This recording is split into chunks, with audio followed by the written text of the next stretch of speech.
চিরপ্রতিদ্বন্দ্বী ব্রাজিলের বিপক্ষে আগামীকাল ভোর ৬টায় বিশ্বকাপ বাছাই পর্বে খেলতে নামছেন আর্জেন্টিনা। যে ম্যাচটিতে জয় পেলেই ল্যাটিন আমেরিকার প্রথম দল হিসেবে ২০২৬ বিশ্বকাপ নিশ্চিত হয়ে যাবে বর্তমান বিশ্ব চ্যাম্পিয়ন আর্জেন্টিনার।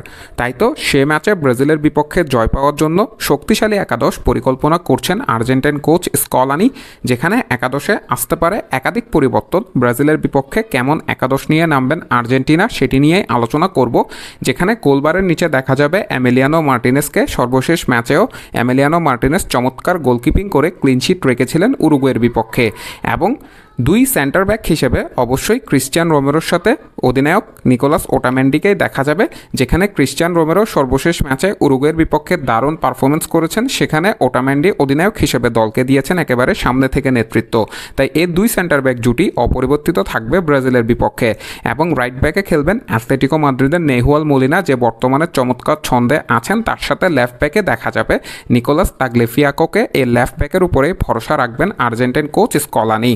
এবং মিডফিল্ডে এনজো ফার্নান্দেসকে দেখা যাবে ডিফেন্সিভ মিডফিল্ডে ডিপ লাইং প্লেমেকিং করতে। তার সাথে অবশ্যই অ্যালেক্সিস ম্যাকঅ্যালিস্টারকে দেখা যাবে, যে আর্জেন্টাইন মিডফিল্ডের অন্যতম বড় শক্তি।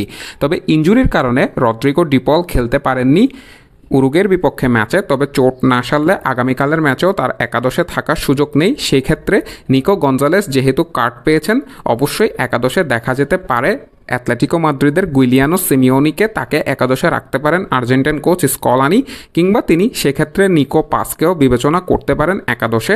অর্থাৎ নিকো পাসকেও দেখা যেতে পারে একাদশে। তবে স্কলানি সম্ভবত এই দুজনের বদলে পারেডেসকেই একাদশে রাখবেন তৃতীয় মিডফিল্ডার হিসেবে, যেখানে অ্যাটাকিং লাইন আপে অবশ্যই তিয়াগো আলমাদার সাথে দেখা যাবে হুলিয়ান আলভারেজকে। তিয়াগো আলমাদা যে গত ম্যাচে চমৎকার একটি গোল করে আর্জেন্টিনাকে ম্যাচ জিতিয়েছেন, লিওনেল মেসির অভাব একেবারে বুঝতে দেননি দলকে। তার উপরেই থাকবে বড় দায়িত্ব ব্রাজিলের বিপক্ষেও ম্যাচটি বের করে আনার, যেখানে হুলিয়ান আলভারেজ অন্যতম অভিজ্ঞ একজন স্ট্রাইকার এবং তার আছে প্লে মেকিং করার ক্ষমতা।